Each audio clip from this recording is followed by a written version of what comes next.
Hoy tenemos la suerte de tener a un colega, a un monstruo de la profesión, cuando te tienes que enfrentar con su currículum, que no es preciso desarrollarlo, pero sí que es bueno recordar, ¿no?, alguna cosita, ¿no?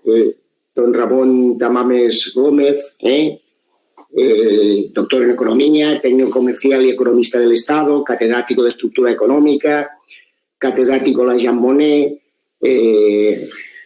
ha estado en diferentes universidades y es doctor por honoris causa de varias universidades internacionales, diputado a las Cortes Constituyentes, firmante de la Constitución Española, Gran Cruz al Mérito al Servicio de la Economía, que es nuestra máxima distinción profesional, Premio Jaime I de la Economía, autor de libros de cabecera para muchas generaciones de economistas como Estructura Económica de España, pero autor de libros de historia, de novela, sobre temas de actualidad, ¿no? Ahora, en el año 44, Hayek, en la London School of Economics, hizo un discurso que recogimos en la revista Economistas, donde bajo el título Ser economista, decía, que hay profesiones que, sabiendo solo mucho de una profesión, de esta profesión, pues eras un buen profesional, Pero decía que los economistas, para ser buenos economistas, además de saber muchísimo de su especialidad, si no saben historia, sociología, si no son personas muy metidas en su sociedad y con ganas de saber, no pueden ser buenos economistas. Y aquí nos encontramos con una persona que es de referencia para nosotros, que es don Ramón Tamames, ¿no? Esta cultura global, esta necesidad de interpretar lo que hacen las personas, las empresas y las sociedades de la economía, pero si no entiendes el conjunto de variables no puedes analizar, y por tanto es un gran honor una vez más tener a don Ramón. Además, don Ramón, para nosotros, para la profesión, hay que decirlo una y otra vez, siempre está a disposición de nosotros cuando le pedimos, y en cualquier lugar y en cualquier momento. Muchísimas gracias, don Ramón. Sabes lo que te apreciamos y lo que nos representas a nosotros. Pues bueno, tendrás que trabajar un poco, Ramón, tendrás que hacer una pequeña exposición y después hay unas preguntas. Claro.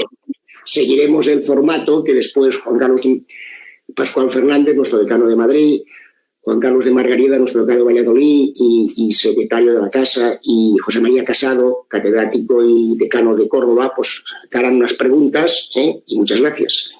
Bueno, pues estupendo. Me alegro mucho de estar con vosotros, los 4 economistas colegas que ya habéis mencionado, y poder participar telemáticamente en una experiencia que espero que sea buena, porque a todos nos tiene muy preocupados este parón que hemos tenido con el virus y los problemas que va a tener. A mí la verdad es que de lo que ha dicho Valentín Pic como presidente del Consejo de Economistas, yo lo que valoraría más es la experiencia. Yo recuerdo paso a paso casi el plan de estabilización de 1959, que fue una operación económica impresionante. Pasamos de la autarquía al mercado libre, por así decirlo. A mí se me confió calcular la paridad de la peseta con el dólar para ingresar en el Fondo Monetario Internacional, entre otras cosas. Y luego tengo también el recuerdo de los pactos de la Moncloa, cuando acondicionamos las instituciones económicas a la nueva democracia, y otras cosas. Eso es lo que valoro, porque la historia de uno son las experiencias que ha tenido. Nunca olvidaré a un ministro como Ullastres, formidable, o a un, a un Adolfo Suárez, formidable también, cuando nos convocó en el Palacio de la Moncloa aquel día 8, sábado, y 9, domingo de octubre de 1977 para hacer los pactos de la Moncloa. Bien, hoy estamos en una situación difícil, una crisis que todo el mundo magnifica, compara con el pasado, etcétera, etcétera, con la guerra civil, con las epidemias de hace un siglo de la gripe española, que ahora hay por ahí alguien que quiere volver a liarnos y decir que el coronavirus viene de, precisamente lo decían ayer en el diario londinense Telegraph, que en el verano del 19 ya había manifestaciones del virus, y decía, perdona porque te lo digo a ti, Valentín, en Barcelona. Y China se ha tenido que disculpar porque dieron la noticia de que era la nueva gripe española y se dieron cuenta de que habían metido el remo, y ayer la embajada de China dio un desmentido.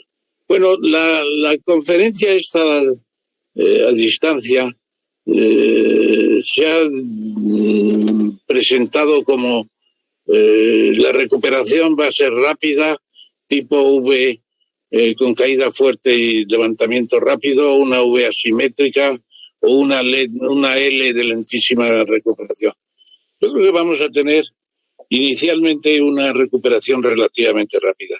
La caída es muy fuerte, tendremos que esperar un poco, pero más de 2 dígitos, más del 10% de recesión en este año, y podría llegar hasta el 15%, y con un déficit público que podría estar también por encima de los 2 dígitos, una deuda pública que en estos próximos 2 años se va a poner en el 160, en el 120 del PIB, y el paro, pues ya veremos cuando el mecanismo de los ERTES deje de funcionar, que está funcionando relativamente bien en algunas empresas, por ejemplo, qué sé yo, pues IKEA dijo, vamos a devolver dinero al Estado porque nos hemos pasado en pagar a la gente que no hemos despedido, sino que estaba en ERTES, y ya estamos entrando en la actuación y devolvemos dinero, formidable.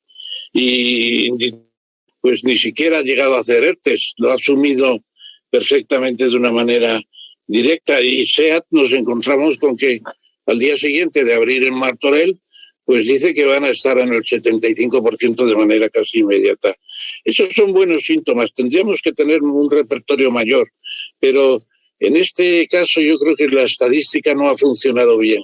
Desde el número de muertos, lo comentábamos antes de empezar esta videoconferencia, hasta la evolución de las variables, que los parámetros que va tomando cada variable en su momento, yo creo que ahí el Instituto Nacional de Estadística o no le han dejado o no se ha apresurado a montar un dispositivo bueno.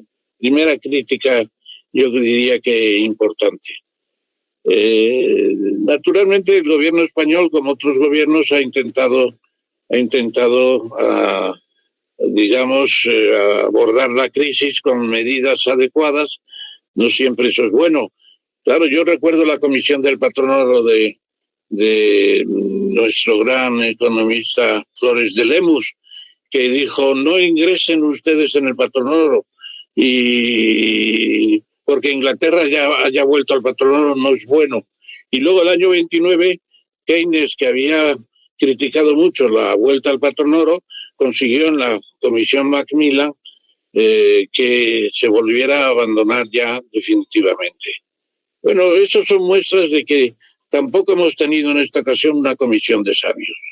Hay por ahí una élite que dicen de 100 economistas, que yo no sé de dónde salen, que los gobierna Iván Redondo. Yo le escribí una carta a Iván para ver si me facilitaba alguna información sobre esto, pero las últimas cartas ya no me las ha contestado. No sé si no le gusta.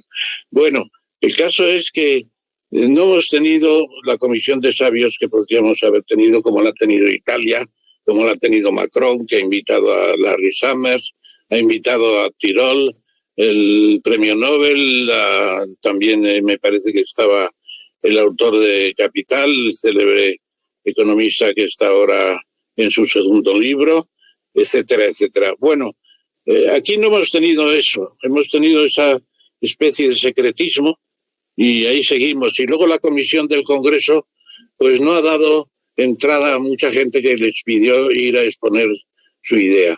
A mí el Pachi López ni me contestó, es una vergüenza. Me contestó la presidenta diciendo que iba a contestarme Pachi López, el presidente de esa comisión, pero no lo hizo. Y se puede decir que una empresa como Seopan, que agrupa 25 sociedades las mayores de España con 400.000 trabajadores, pidió estar allí también y según las noticias que yo tengo, les dijeron que no era necesario. Bueno, pues estamos en un mundo de negación y por eso agradezco mucho por la parte que me toca y lo agradezco mucho al Consejo de Economistas y al Colegio de Economistas de Madrid que tengamos esta sesión. ¿Qué se puede decir? Que las medidas tomadas, todas hasta hace poco en el estado de alarma, el aval del ICO pues le costó arrancar, pero se puede decir que por lo que yo sé están terminando la primera cuota de 100.000 millones de euros en concesión de créditos con aval del 60 o del 80 por el Estado y eso es positivo, pero también me llegan noticias de que a las pequeñas y medianas empresas, las pymes y los autónomos, pues no les han hecho apenas caso. Y luego que además les están cobrando el 2,25% cuando ellos tienen gratis el dinero. En esta ocasión, pues un banco del Estado, un banco público, tendría que estar preconizando a los bancos privados, que son los que manejan, pues que el interés fuera más bajo. Y de todas formas, ahora viene una segunda oleada en el ICO, pero ya imponen condiciones de digitalización y de inteligencia artificial. Me parece muy bien, pero no sé si es el momento.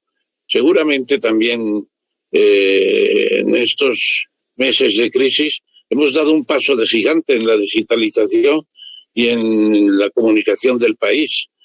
Tenemos una capacidad y lo estamos viendo directamente por la telemática que se está aplicando en todas partes. Los ERTES, hombre, dicen vamos a derogar la reforma laboral de 2012. ¿Y cómo la va usted a derogar y al mismo tiempo mantener los ERTES, que fue el invento de Rajoy y de Fátima Báñez, la reforma laboral? Pues es imposible. Por eso es absurdo que a veces se digan dos cosas diferentes de un mismo gobierno. Es un gobierno de coalición, pero una coalición que chirría a veces. Bueno, los ERTES han tenido su función. Más de 4 millones de personas han vivido de esto durante el confinamiento. No sabemos en cuánto está ahora, lo he intentado averiguar, pero se supone que para el 30 de septiembre prorrogado, y seguramente que se prorrogará más, pues se habrán cumplido una función notable de no despidos, porque con los despidos de los ERTES podríamos haber llegado a una cifra escandalosa, absolutamente escandalosa, de 7 millones de parados, y no ha sido esa la situación, aunque sea una figura de ajuste contable, etcétera, etcétera. Los préstamos, las prestaciones a los autónomos también han sido interesantes. Muy discutible, y creo que hay una pregunta, es el ingreso medio vital, lo veremos después. Los concursos de acreedores, que puede haber más de 100.000, se están solventando con dificultades porque son muchas, hay pocos tribunales de lo mercantil y tendría que haberse legislado ya también sobre eso. Y los planes sectoriales llegan a trancas y barrancas para la automoción, el turismo, ahora piden para electrodomésticos, piden también para la agricultura, etcétera, etcétera. Bueno, esos planes son necesarios, pero un país que genera 84 millones de turistas extranjeros y una cifra casi cabal de 1.000 euros por turista, 84.000 millones, tendría que haber asignado más de 4.000 millones de euros al proyecto, que además son créditos avalados, o sea que tampoco es el descubrimiento del universo. Y termino con esta historia. La flexibilidad laboral se echa de menos, se echan de menos otras cosas, la estadística, y sobre todo se echa de menos la alegría. La alegría de un Macron que tiene un fracaso en las elecciones y al día siguiente resucita y dice vamos a hacer la Francia verde. Pues demonios, eso no está mal, no está mal.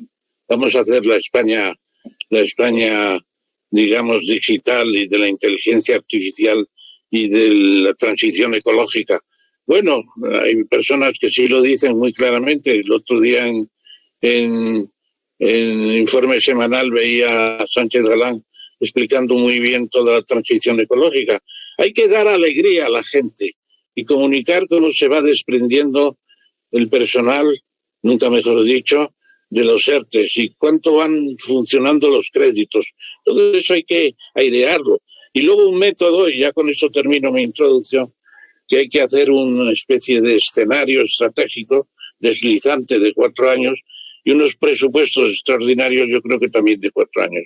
En síntesis, recuperación en V levemente asimétrica. En el 2021 aún no compensaremos la recesión. Quedaremos todavía. El PIB de 2019 podrá alcanzarse en el 2022. Bueno sería. En el caso del empleo en 2023, bueno sería también.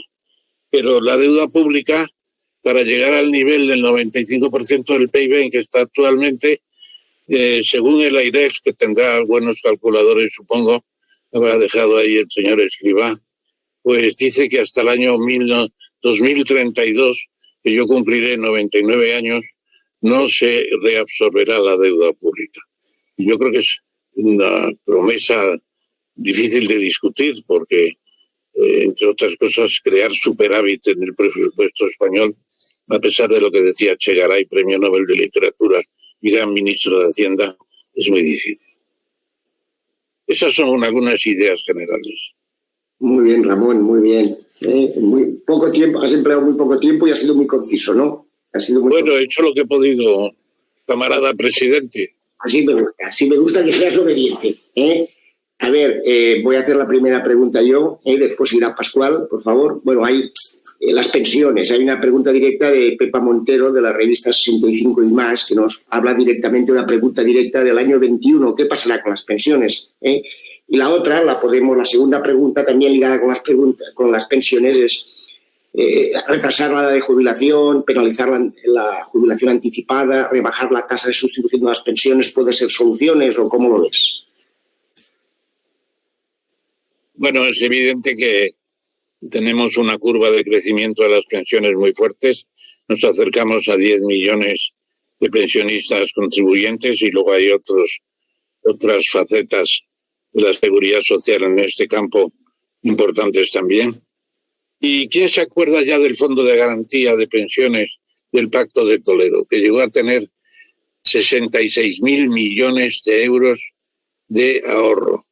Cuando teníamos la invasión de los hermanos patrios de Iberoamérica, llegó a haber una entrada de casi 4 millones de foráneos entre 2000 y 2008, la época de la especulación inmobiliaria, etcétera. Bueno, se creó un fondo en el Fondo de Garantía de las Pensiones impresionante. Ya está disuelto, quedan 1.500 millones para no cerrarlo en cero, naturalmente. Y yo creo que en 2021, la pregunta es, ¿se van a mover las pensiones? 2020 vamos a tener deflación. El IPC va a quedar por debajo de cero. Esa es una razón más para los que dicen que el IPC que hay que aplicarlo sistemáticamente y siempre, yo creo que no es el caso, para decirles que como mucho este año las pensiones subirán un 0,25%, que es prácticamente la congelación. Desde luego, el Fondo de Recuperación Europeo va a facilitar algunas cosas importantes en el actual, pero yo creo que los pensionistas, lo digo sinceramente, por mucho que se manifiesten en Bilbao todos los viernes por la tarde, los sábados allí delante del ayuntamiento, pero dicen pensiones dignas. Bueno, salió Solchaga haciendo unos cálculos y decía, pero qué dignas, si están ustedes cobrando un 15% más de lo que deberían cobrar con la capitalización, etcétera, etcétera.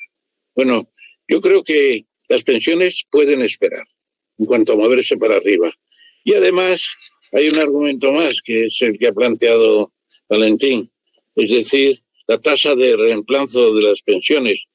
Si una persona gana 1.000 euros y le queda una pensión de 800, pues tiene una tasa de reemplazo del 80%. Bueno, el último salario, en el caso de Holanda, pues es el 100%. En el caso de Portugal, el 94,9%, Italia, el 93%, España, 81%, Francia, 74%, Estados Unidos, 49%, Reino Unido, 29%, para dar una idea. Es decir, hay una diferencia brutal. Bueno, Holanda, que es uno de los países frugales, ahora que nos viene con indicaciones a los países del sur, que si somos derrochadores, etcétera, tiene unas pensiones imposibles de equiparar. El 100%, eso es imposible. Pero habrá que pensarlo. Y esto tiene mucha relación con la esperanza de vida al nacer. Claro, yo cuando ha mencionado Valentín Pic, que soy técnico comercial del Estado, ya jubilado, claro, cuando ingresé en el Ministerio de Comercio con Ullastres, a quien he mencionado, en 1957, yo tenía 23 años. Y allí la jubilación era a los 70. Y la esperanza de vida al nacer estaba en 70. No se jubilaba casi nadie. Todos se morían antes y las clases pasivas pues eran un jardín para el Estado, ¿no?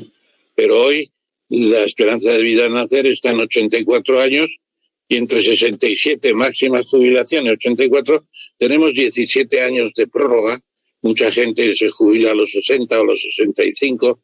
Bueno, pues es que es muy duro tener que pagar 17 años con buena salud en muchos casos. Yo creo que pregunta Pepa Montero, pues yo creo que las pensiones tienen que tener una salida con un aumento de la edad para percibirlas. Es decir, llegar a 68 o 69 está prácticamente demandado, por así decirlo. 70 ya es otra cosa, es el borde de otro decenio, vamos a ver. Pero luego queda el recurso del reemplazo. Es decir, ¿vamos a seguir en el 81,8, en el 82 prácticamente? ¿O vamos a hacernos más anglosajones como Estados Unidos y el Reino Unido y bajar a 49 y a 29? No, eso no es posible. En España hay una cultura de pensiones y yo creo que el 70% hay que salvaguardarlo en cualquier caso. Esa es mi idea. Muy bien, profesor Tamames, buenos días, es un placer tenerte con nosotros, te agradecemos mucho que hayas aceptado la invitación que te hemos hecho a participar en este foro. Yo te voy a hacer 3 preguntas sobre 3 cuestiones, bueno, yo creo que de actualidad, relacionadas con la situación que estamos viviendo. La primera, un tema que has comentado, el Fondo Europeo de Recuperación, que estamos esperando que se apruebe en próximas fechas. Parece ser, por lo que nos han contado, que se prevé que esté dotado con unos 150.000 millones de euros de préstamos y unos 500.000 millones de euros que estarían sujetos a algún tipo de condicionalidad. ¿Qué tipo de condicionalidad te parece que sería razonable que tuvieran estos fondos que el Consejo Europeo, como digo, está a punto de aprobar?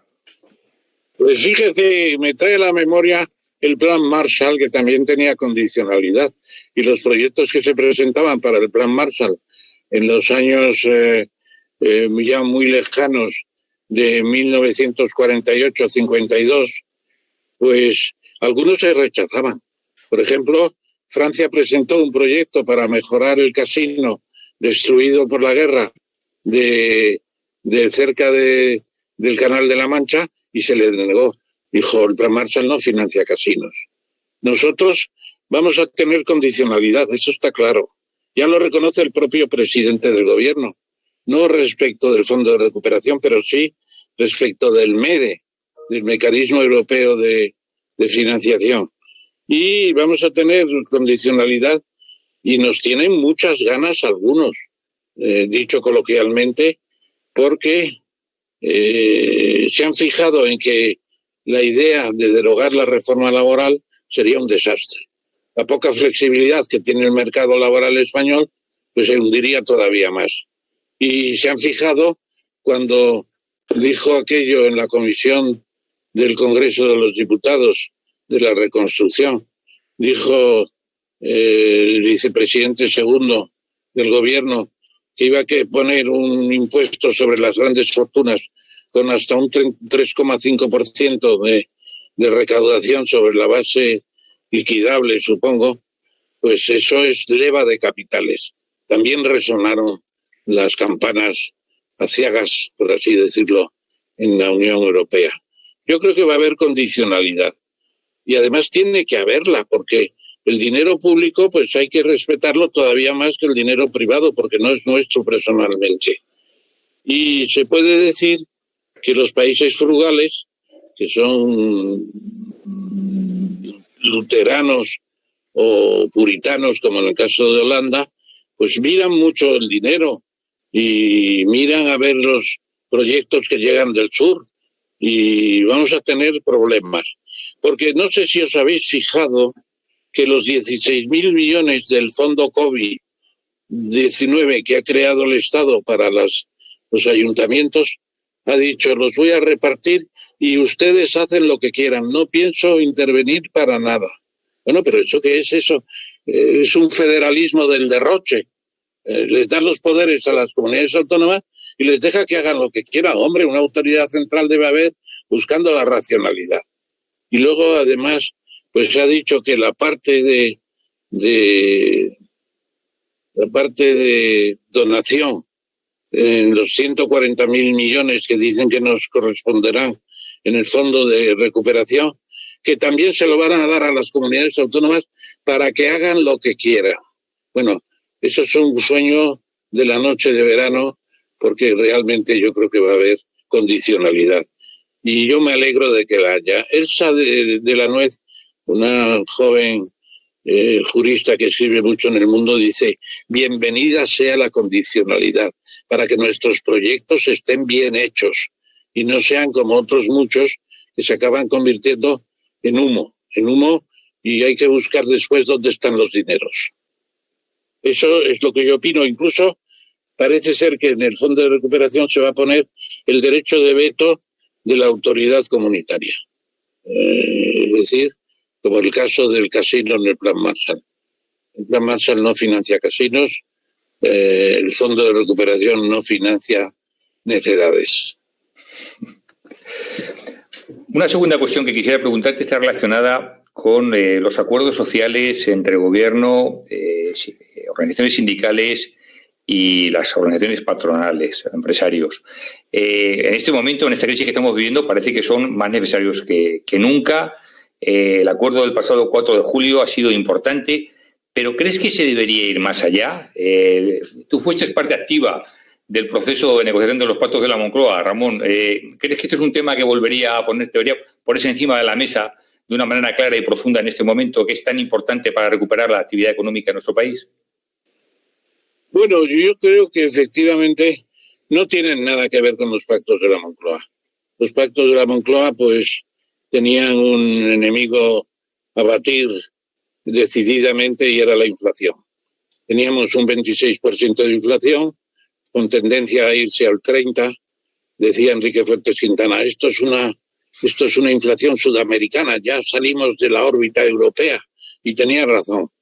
Y la inflación había que sujetarla, y ahí vino la gran historia de buscar un tipo de inflación para el año próximo, en vez de esperar a que pase el año, y se puso el 19% de inflación el 22% para el año 1978. Y llegamos al año 78 al final, y la inflación había sido del 19%, que actuó sobre la masa salarial con una serie de ajustes. Se hizo, yo creo que bastante bien, y el resultado, yo solo le decía a Marcelino Camacho, ¿no veis cómo al final habéis tenido una revalorización de los salarios de 3 puntos de inflación? Porque hemos tenido el 19 en vez del 22. Bueno, eso era la esencia del plan de la Moncloa. También estaban las reformas estructurales, desde la composición del Banco de España hasta la energía, pasando por todas partes. pero era un pacto de cambio de régimen. Aquí no hay cambio de régimen, se supone, aunque a veces parece que sí. Bueno, pues el cambio de régimen imponía unas reformas muy profundas. Aquí no las tenemos. No las tenemos porque las instituciones están más o menos adecuadas, habrá que hacer retoques. El teletrabajo se va a regular, es un tema importante, ya hay el quid pro quo sobre quién financia la oficina a instalar en casa del trabajador. Es un tema que se está discutiendo mucho. La economía digital también se ha introducido en el pacto del gobierno. Y también la reindustrialización, que se quiere llegar al 20% sobre el PIB. Estamos en el 14%, rasante. Hemos caído mucho desde hace tiempo en nuestra industrialización. Y luego se quieren hacer otras medidas de reformas, digamos, sectoriales, la transición ecológica se reitera, la ley de cambio climático, etcétera. Pero no son los pactos de la Moncloa, ni se necesitan, yo creo. Y además una característica fundamental, como el PP no quiso entrar en la negociación, los demás partidos tampoco entraron, y es un acuerdo sindical, empresarial y del gobierno. No están representados los elementos de la soberanía popular, por lo tanto no tiene tampoco el nivel de importancia que se le asigna a veces.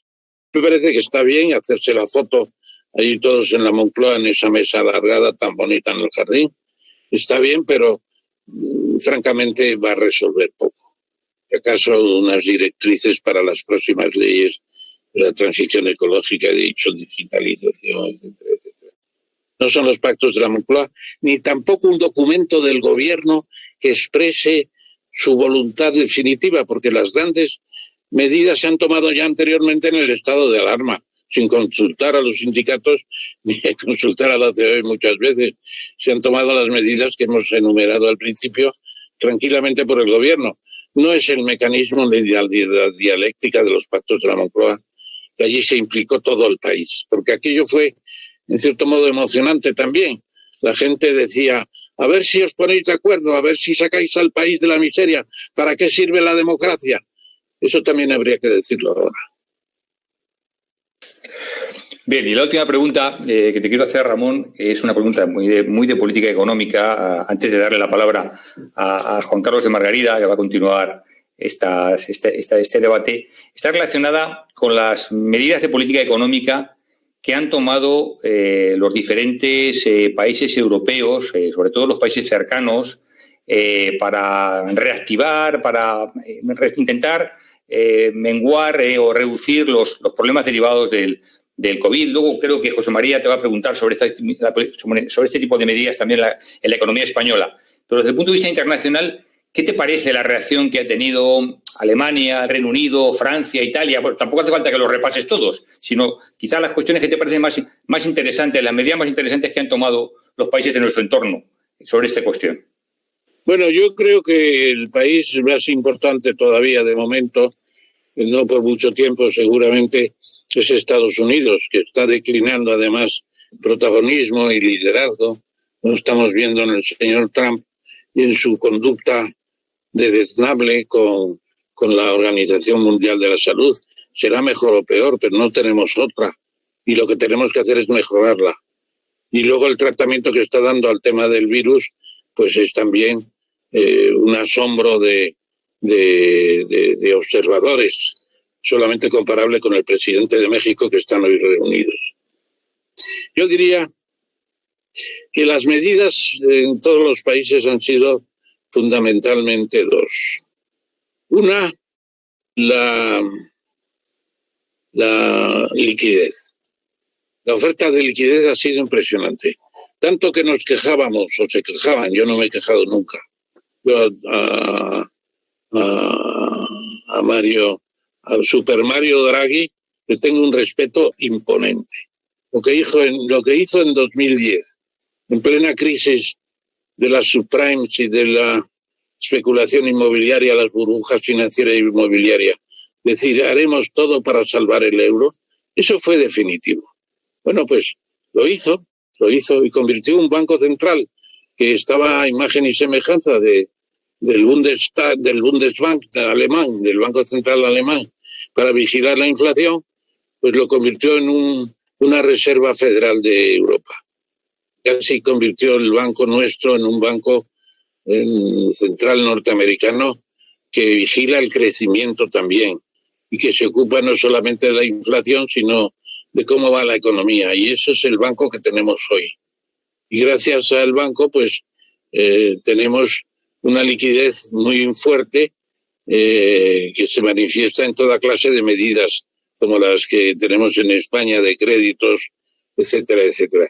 Y luego la segunda medida yo creo que es la cooperación pública-privada. Se manifiesta de una manera u otra. Este gobierno peca de interés por la cooperación pública-privada. Se han presentado 2 proyectos, uno de SEOPAN de inversión de 160.000 millones y otro del grupo de concesionarios donde están empresas tan importantes como, qué sé yo, pues la de autopistas, está también Akbar, está también algunas de las grandes constructoras. Son concesionarias y lo que dicen, con el sistema concesional, si ustedes lo aprecian, podremos hacer una inversión en 5 años de 300.000 millones de euros. Francesc Silvini, ha hecho la propuesta ayer, que supongo que llevará detrás a Pere Macías, que es el técnico de ese grupo de concesionarios. Bueno, pues no se han tenido en cuenta y tenemos que tener en cuenta el medio plazo. El medio plazo y el largo plazo tenemos que tenerlo en cuenta y no se ha tenido en cuenta. Y luego un tercer pilar, en mi opinión también importante, ha sido la, digamos, suavidad fiscal. En algunos lugares se han reducido los tipos impositivos para facilitar la recuperación, mientras que en España, precisamente el presidente Sánchez decía hace pocos días que tenemos que hacer la reforma fiscal. Hombre, pues yo también se lo he criticado al gobernador del Banco de España, nuestro querido amigo Hernández Cos, que no se puede decir ahora a estas alturas, en medio de la que tenemos, que vamos a hacer una reforma fiscal para subir los tipos. Eso vendrá en la fase última de la crisis, ya para el año 22 o 23. Entonces sí, habrá que hacer un llamamiento de ahora tenemos que pagar. Lo que decía Keynes, ¿cómo pagar la guerra? Pues esto es una guerra, pero el final lo que viene, que decía Keynes, lo que nos presta Estados Unidos, era lo principal, que era la ley de préstamos y arriendos que vino después, que les dieron a los británicos 30.000 millones de dólares, más que todo el plan Marshall después, y se lo condonaron. Bueno, yo no pretendo aquí que nos condonen, porque esta es una guerra muy particular, pero creo que la liquidez, la fluidez y el ajuste fiscal favorable, dejar la reforma para más adelante.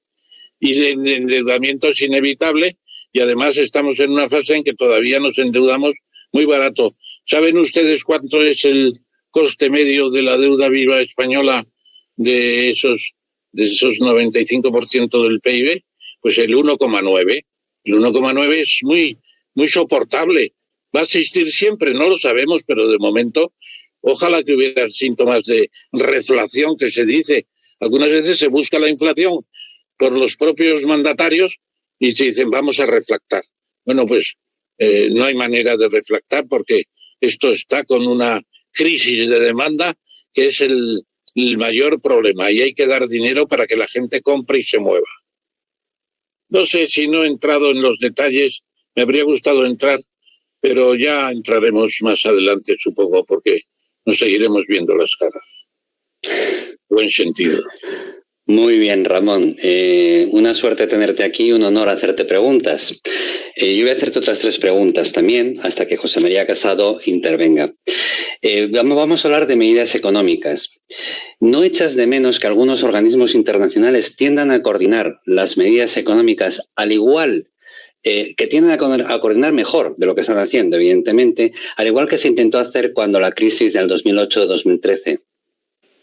El 2008-2013 fue muy interesante La convocatoria que se hizo inmediatamente, me parece que fue octubre de 2008 en Washington, la hizo el presidente Bush II, y aunque solo duró un día, la conferencia de la Sociedad de las Naciones de Londres de 1933 duró 47 días.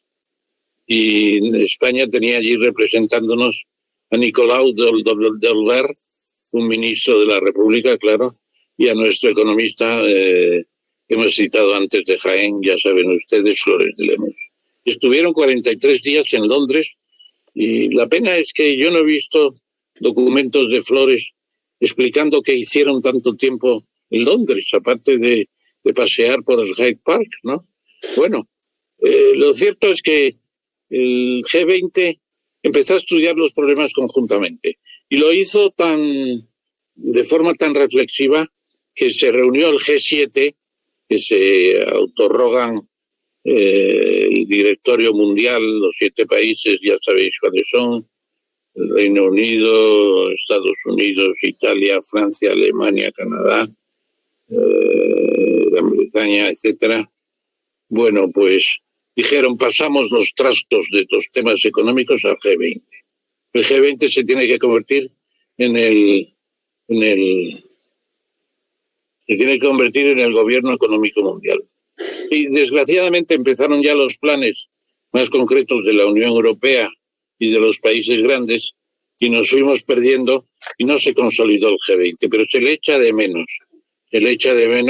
Además, España negoció muy bien para estar presente, aunque no éramos socios del G20.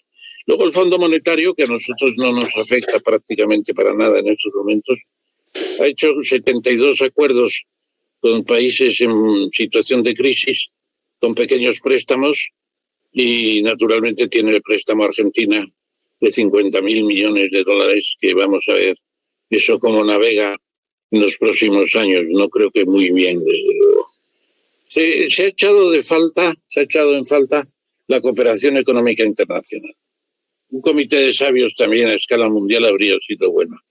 El otro día hacía un artículo Guterres, el secretario general de las Naciones Unidas en el país.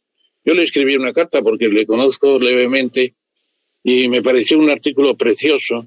Y dijo, de momento tenemos que pensar que vivimos en un solo mundo y que esto es el navío espacial Tierra, que hace un viaje indefinido, y tenemos que reunirnos más y hacer más cosas juntos.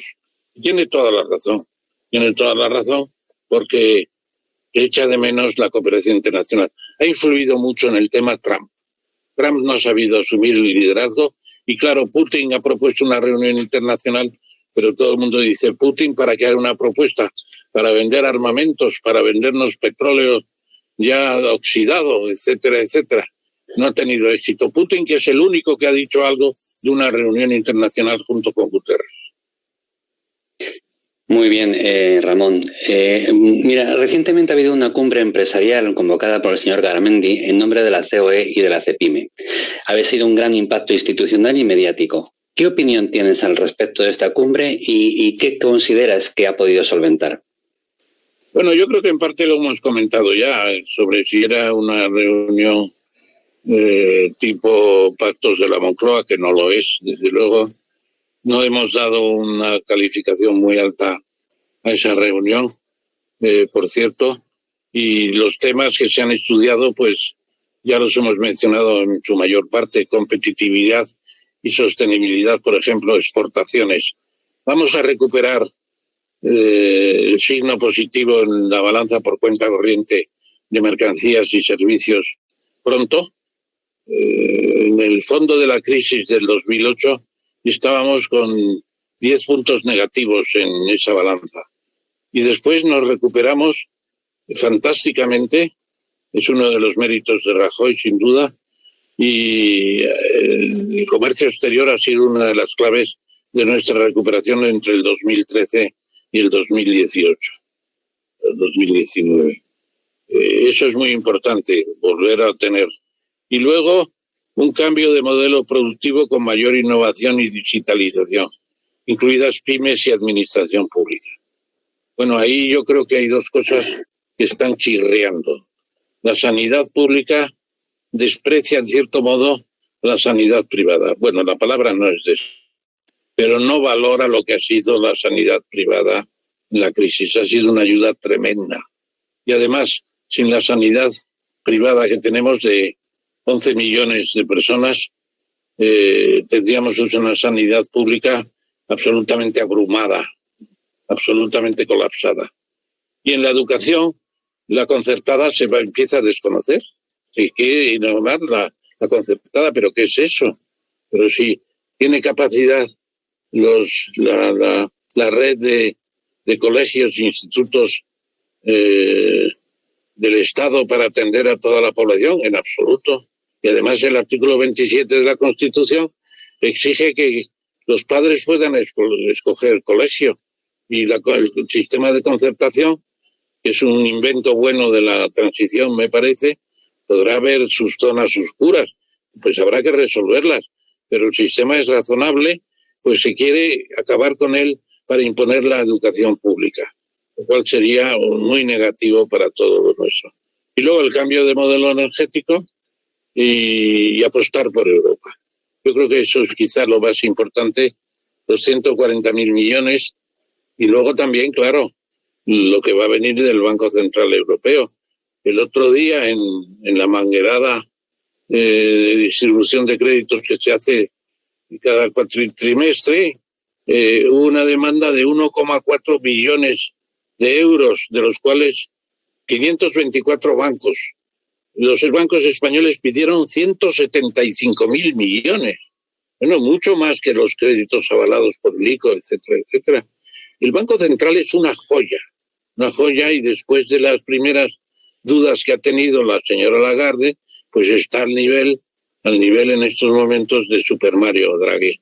Está abriendo la compra de deuda pública y de bonos corporativos, ya va a camino de los 2 billones, claro, y esa es la garantía de que nuestro endeudamiento en el mercado primario, luego en el secundario lo absorbe el Banco Central. El Banco Central tiene en estos momentos el 27%, lo vi ayer, de la deuda viva de todos los países del Eurogrupo.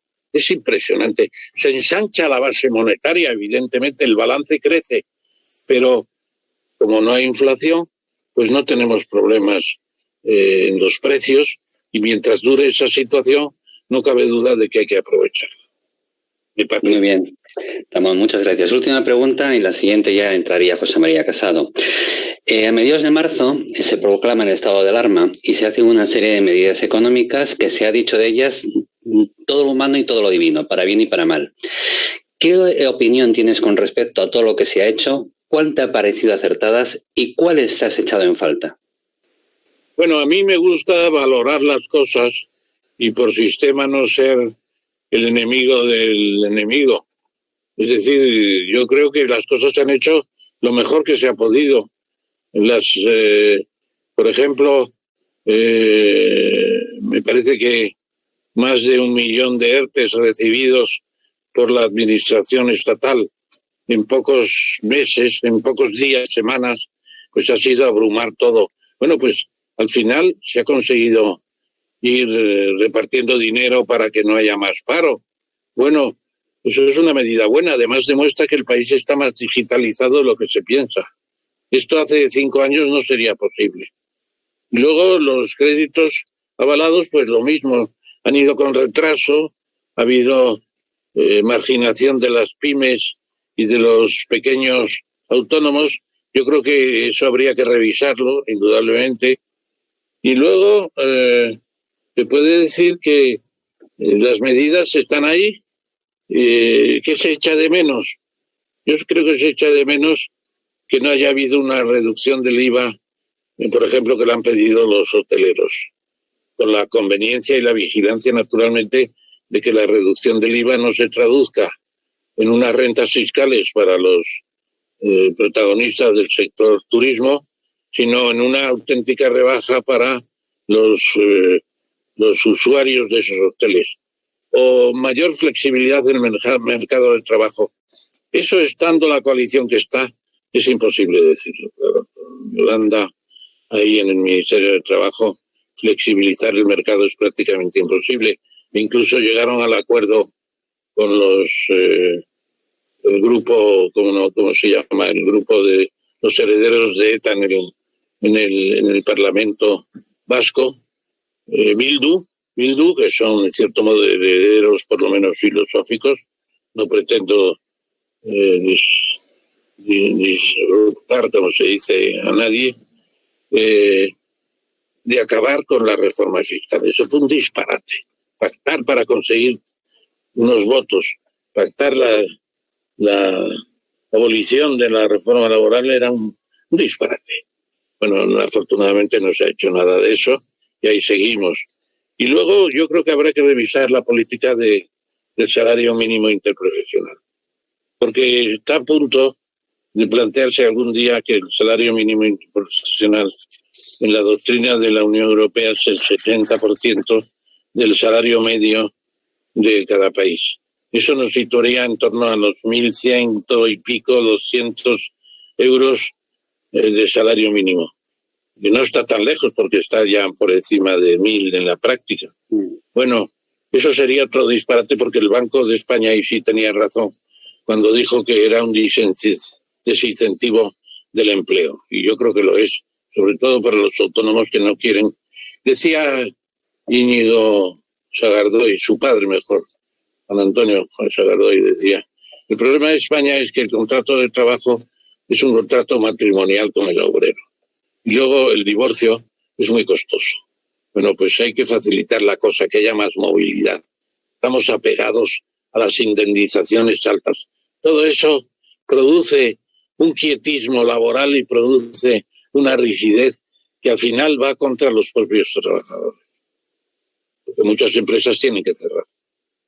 Muchas gracias. Eso es lo que opino. Muchísimas gracias. Parece que las medidas del gobierno, en definitiva, son las que están ahí. Bueno, se podría haber dado más inicialmente a los créditos, se podría haber prorrogado hasta el 31 de diciembre los ERTES, ya llegará el momento. Se podría introducir más flexibilidad en el trabajo. Bueno, pues vamos a ver, al fin y al cabo, cuando Rodríguez Zapatero, el año 2011, ya al final del verano, tira la toalla, es porque se da cuenta que con las rigideces del Partido Socialista no se resolvía la crisis de la gran recesión.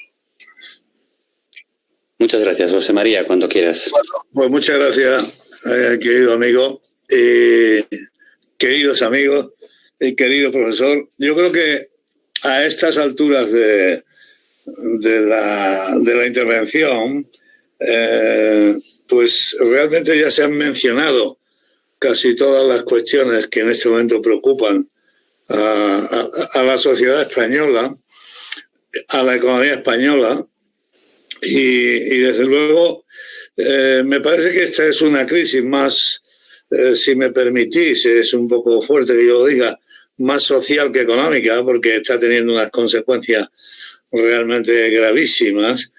Bueno, pues como digo, a estas alturas, y más con la intervención y eje central de todo el gran profesor Ramón Tamames, un hombre enciclopédico y que actúa en clave multidimensional, pues realmente casi todo está dicho. Pero a mí me corresponde también hacer unas preguntas que me parece que no añaden gran cosa a lo que ya hemos visto, pero que de alguna manera puedan centrar algunas de estas cuestiones, ¿no?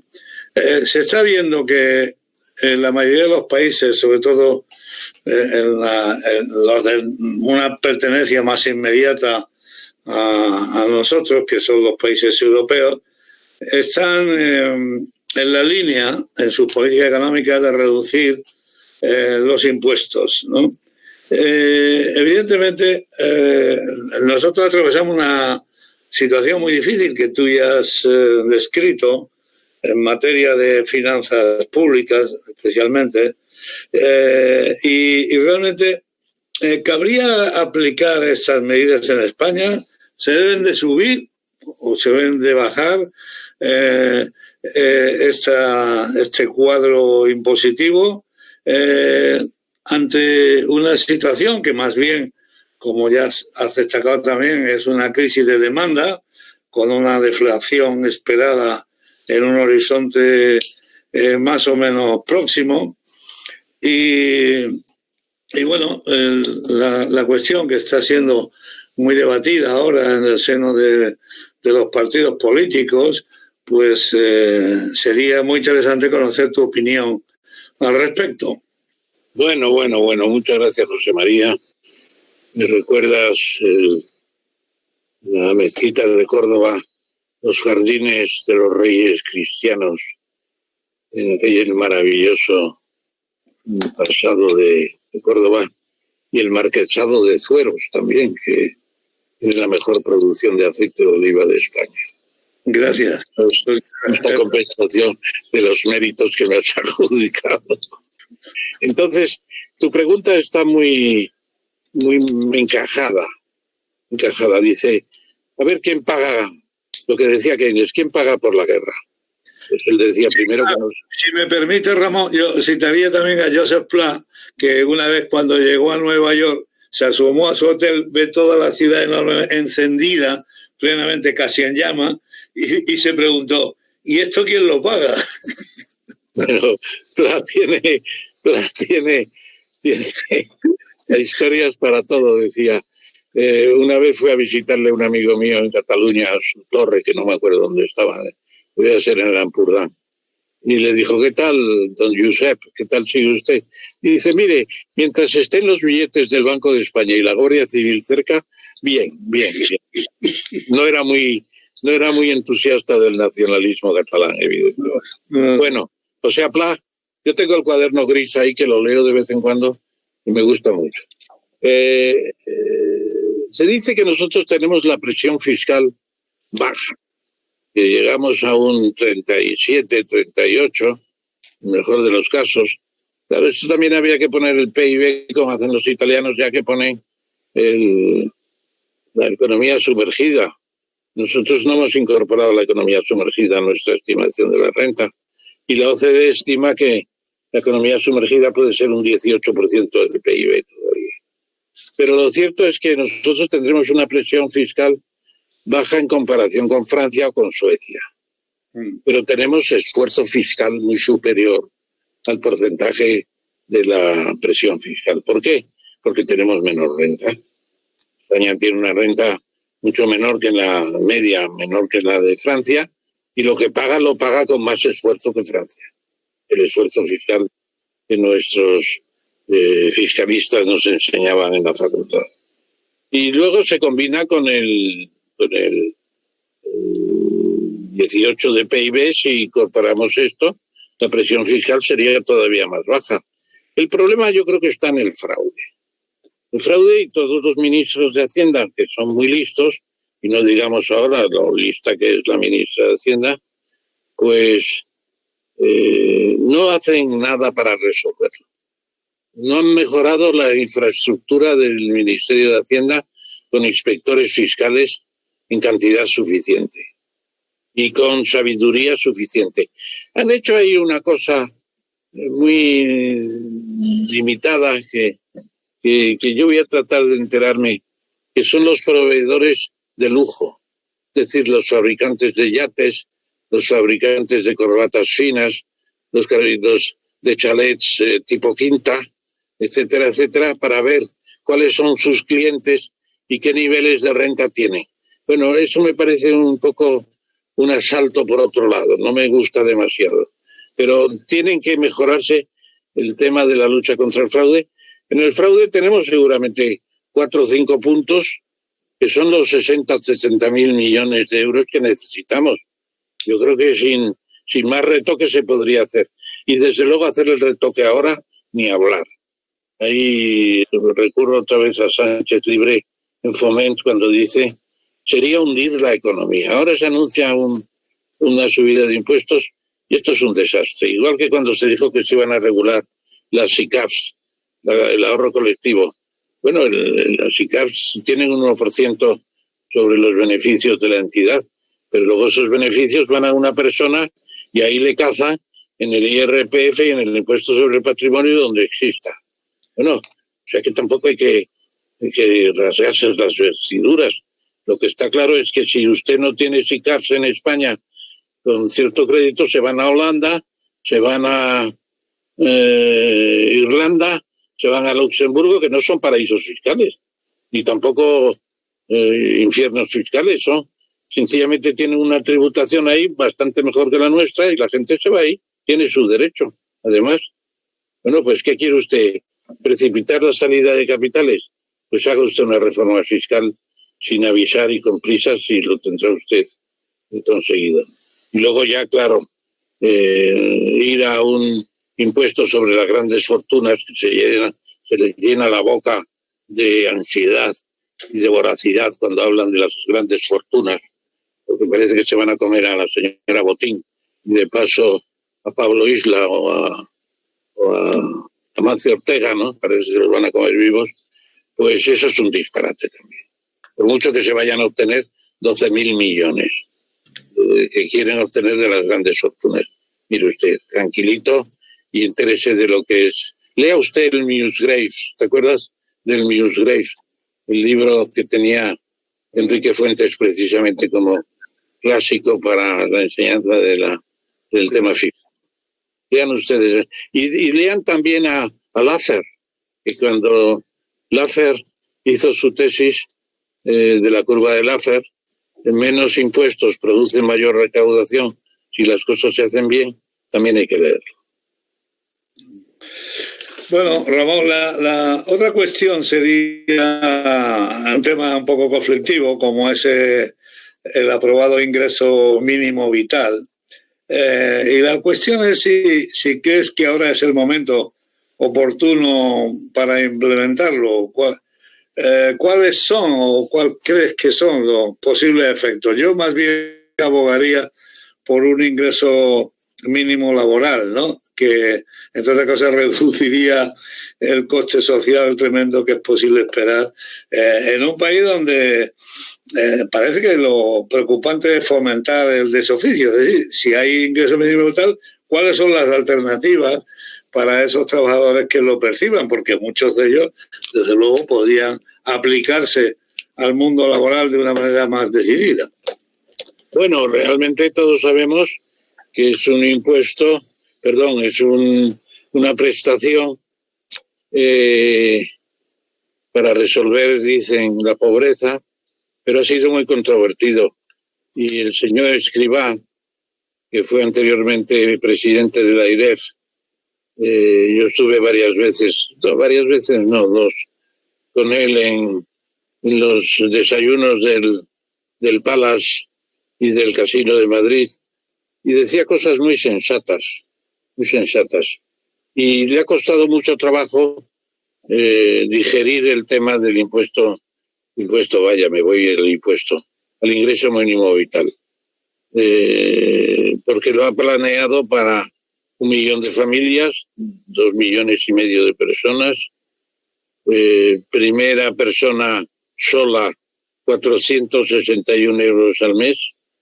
2 personas con 2 hijos, 1.015, y un coste total en 2020 de 3.000 millones de euros. Ahí creo que también va la inscripción para el IMV muy fuerte. Incluso ha habido intentos de estafa de gente que llegaba en las pateras y los querían llevar directamente al SEPE para inscribirlos en el ingreso mínimo vital, porque se exige una residencia en España de 1 año, tener los papeles ordenados, que no es poca cosa, etc. A mí me parece que hay lacras peores que la pobreza que se pretende resolver. Por ejemplo, lo que hemos visto estos días en Lérida, en Lleida, hemos visto cómo viven los jornaleros. Y afortunadamente los ayuntamientos se dan cuenta de la monstruosidad y están cediendo los polideportivos, pero muchos duermen en la calle, sobre unos cartones. Bueno, eso es indecente. En un país como España, cuando tenemos polideportivos para absorber al ejército chino entero, me parece que es un absurdo.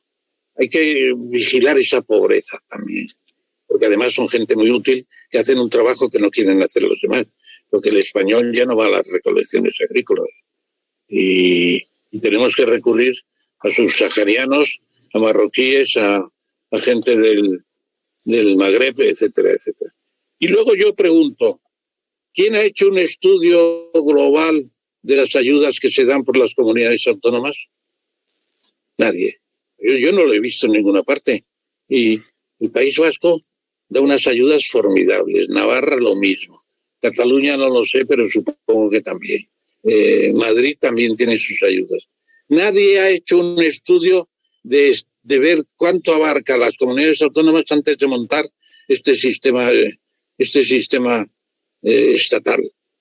Y luego otra cosa, si se les garantiza que pueden vivir un padre y dos hijos con 1.000 euros, no digo que sea ir a París a pasar unas vacaciones, pero no se van a morir de hambre por lo pronto. ¿Y por qué no trabajan por lo menos 4 horas? El padre y la madre en trabajos comunales, en trabajos hospitalarios, en trabajos... Ahí están viviendo de esto. Pues claro, el desincentivo para trabajar. Mucha gente con 1.000 euros al mes se considera en un paraíso, viniendo de países con rentas de $300 al año. Bueno, pues eso es lo que pasa. También se tendría que haber planeado, pero no todo con prisa, porque lo pedía la parte izquierdosa de la coalición del gobierno. Claro, esto es una concesión hecha a Unidas Podemos como una casa, ¿no? Menos mal que ha pasado por Escrivá y lo ha reducido a unos ciertos límites, porque si no tendríamos un asilo electoral, porque lo van por ahí diciendo, vivís sin trabajar, qué bien, estáis estupendamente, como aquel que se compraba un piso y decía, bendita crisis y bendito paro, porque se lo estaba comprando con el dinero del paro, la casa. No. Situaciones absurdas. No hay sociología del trabajo que admita estas cosas así, improvisadas y sobre la marcha. Hombre, que todos queremos luchar contra la pobreza, claro que sí, pero por eso han votado todos favorablemente. Vox estuvo. Vox no estuvo en contra, porque decir, ¿luchas contra la pobreza o no? Pues hay que decir que sí, claro, pero ¿cómo se lucha? Es el problema. Sí, Ramón, una pregunta más, bueno, 2 preguntas más. La primera sería, ya has hecho referencia a ello, a la recapitalización de los sectores estratégicos de nuestra economía.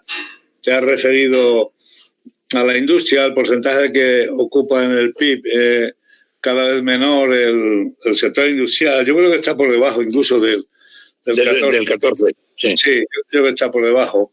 Evidentemente, claro, en una situación así, en donde la situación actual lo que invita realmente a incrementar la industria y los sectores productivos por razones de estratégicos, por razones de seguridad y por muchas razones, pues parece como que esos sectores productivos, el sector industrial, de una manera muy especial, debería ser el centro de atención de esa recapitalización, ¿no?, de nuestra economía, ¿no? Evidentemente que también el turismo, el que yo creo que hemos confiado demasiado, como confiamos en su momento también en la construcción, y bueno, esas confianzas que se terminan pagando. Pero lo que es sólido, lo que es realmente permanente, lo que es estructural, ocuparse de los sectores básicos, y eso se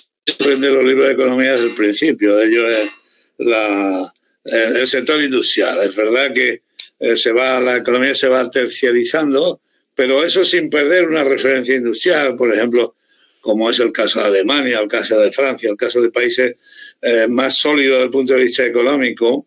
Y yo creo que deberían ir las cosas por ahí, ¿no? ¿Qué piensas al respecto? Bueno, es una especie de santo grial que persiguen los gobernantes de casi todo el mundo desarrollado, porque con la fábrica mundial en China ha habido mucha desindustrialización en el resto del mundo desarrollado. El propio Clinton decía, tenemos que pasar del 14 al 16, porque en Estados Unidos pasa lo mismo. Se compra todo en China ya, y esa es la ventaja que tiene ahora Trump, que es antichino, y eso cala en mucha gente. Bueno, a mí me parece que el proyecto de recapitalización en el campo de la industria no está tan claro. No está tan claro. Yo creo que el gobierno, con todo lo que ha hecho, no tiene un plan. Tiene medidas sueltas que ha ido poniendo una detrás de otra. Bueno, eso constituye un plan, aunque sea no muy bien cohesionado. Pero no hay un pacto. Hay un pacto con los sindicatos y la COE, pero es programático. Hay un acuerdo con la Unión Europea para el Fondo de Compensación de la Recuperación que tendremos que hacer. A mí me parece que lo verdaderamente importante va a ser lo que Sánchez envíe a Bruselas el 15 de octubre. Tiene la obligación de hacer un programa de recuperación. Vamos a ver qué ponen ahí. A ver si los muchachos, los boys de Pachi López y su controvertida comisión sugieren cosas interesantes. Pero es que tienen que hacer programas de desarrollo concretos para ir asignando los fondos. La señora Merkel, quiero decir, quiere despedirse con un buen sabor. Ha asumido hace días la presidencia alemana de la Unión y lo va a hacer lo mejor posible. Y Macron quiere recomponer su historia después de la derrota en las elecciones y lo está haciendo muy bien con los verdes. Muy bien. Bueno, pues estos señores son los que están empujando el carro de la ayuda europea y ahí están los proyectos de reindustrialización en esos 750.000 millones y en la parte que corresponde a España, que son 140.000, etcétera, etcétera. Bueno, yo no soy muy optimista en este aspecto. Estoy oyendo la cantinela de la reindustrialización desde hace más de 30 años y ya no me la creo. En cambio, sí creo, por ejemplo, que la agricultura, a poca atención que se le prestara, es un sector impresionante. Además, es el único sector industrial que ha crecido de verdad, el agropecuario. La agroindustria es fantástica. Y la provincia que más crece en España es Almería, precisamente por el ejido, por lo que es las nuevas técnicas de cultivo. No quiero decir que volvamos a ser como le gustaría a su estanco, un país eminentemente agrícola, que decía siempre. Somos un país eminentemente agrícola. No, ya no lo somos. Pero más dedicación a la agroalimentaria y también yo creo que entrar en las renovables como habíamos entrado.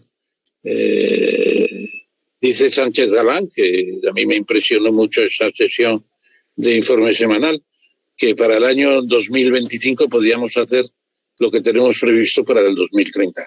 Antes de ayer se cerraron 7 centrales de carbón de las 11 que quedan 4. Bueno, habrá que hacer algo en los sitios donde estaban las centrales, ¿no?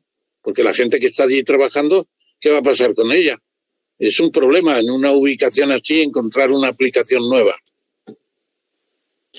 Bueno, finalmente yo haría una última pregunta y es que yo llevo muchos años pensando que la primera característica y más esencial de este país es el desequilibrio. Este es un país desequilibrado, un país desequilibrio económico cuya consecuencia social es la insensatez, ¿no? Creo que es un país desequilibrado e insensato, ¿no? Esta es una opinión que habría que matizar mucho y que lógicamente en un debate así de rápido pues no se puede insistir. Pero me parece que ese desequilibrio en este momento de incertidumbre global y de incertidumbre a todos los niveles, incluso al nivel de nuestro gran proyecto, el proyecto de la Unión Europea, pues conduce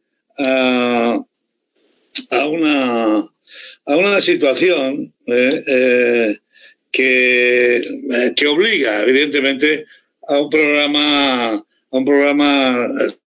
serio, a un programa en el que no haya improvisación, como tú has dicho, y que se concreten las cosas de una manera más seria, ¿no?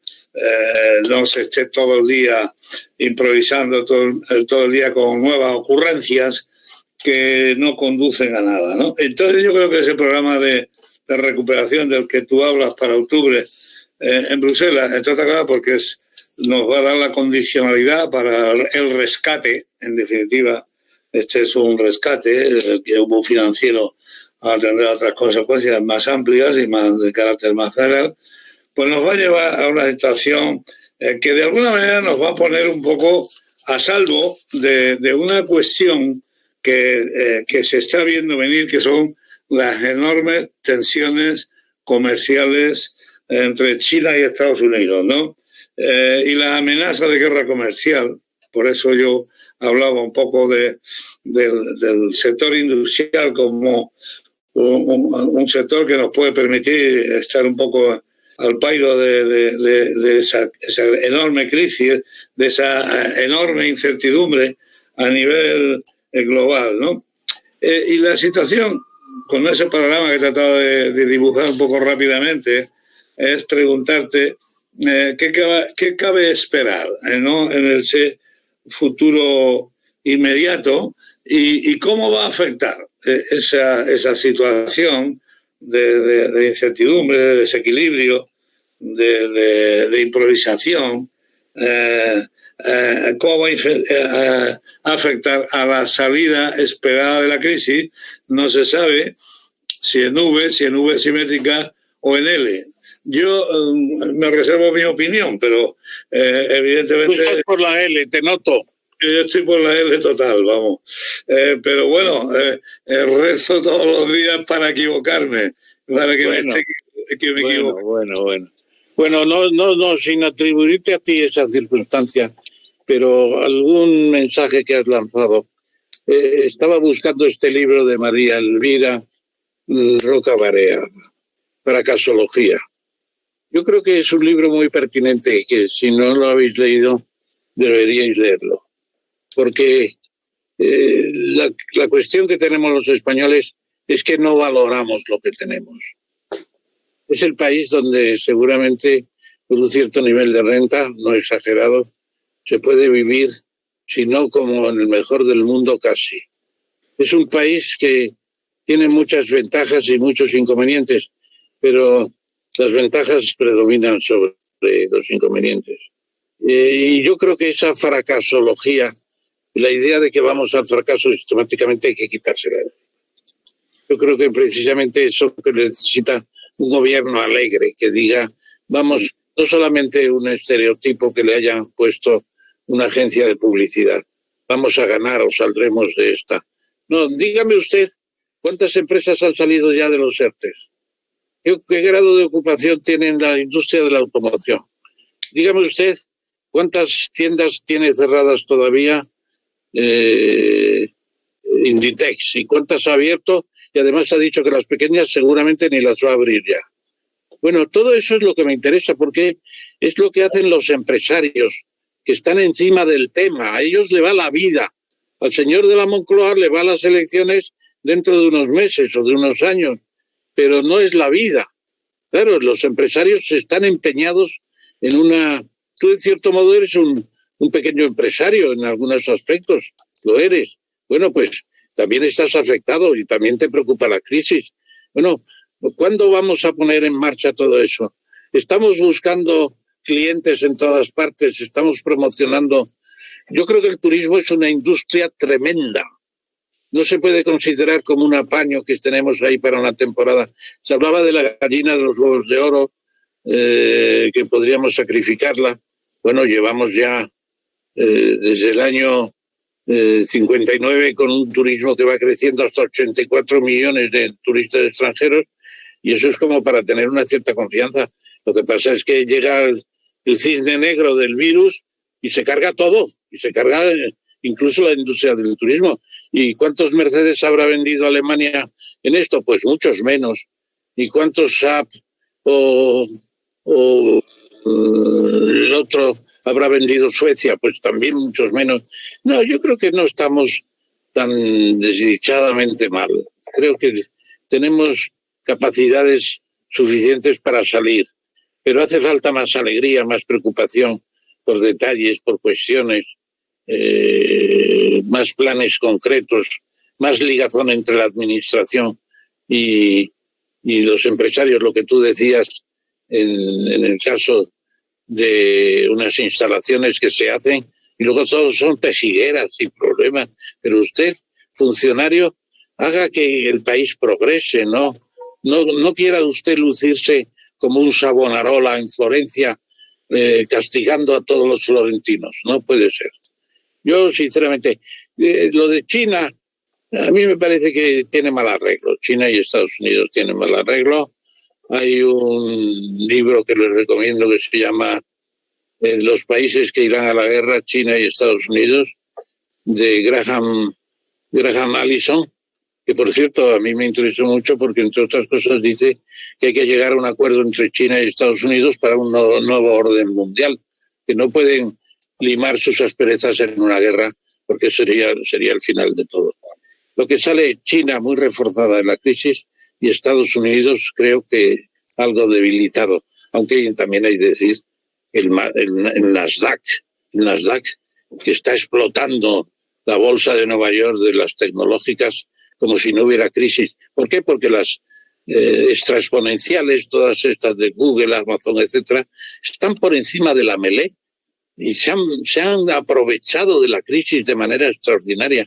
Y Tesla que hace 6 meses tenía problemas, pues tiene más valor en bolsa ya, en la Nasdaq también, que la propia Toyota, que era la primera del mundo. Y no produce ni la 10ª parte. Bueno, ¿qué pasa? La tecnología es un dominio importante. Vamos a ver quién hace la primera base habitada en la Luna, que seguramente va a ser los chinos. Entonces se acordarán de un diputado norteamericano que decía: tenemos que hacer la Luna el Estado 51 de la Unión, pero dijeron que estaba loco. Ahora ya no van a poder hacerlo porque estarán los chinos. En fin, muchas gracias. Creo que la última, ¿no? Sí. Si hay alguna cosa más. Perfecto. Ramón, pues nos tenemos que ceñir a este horario, ¿no? Que hacemos siempre 1 hora, 1 hora y cuarto.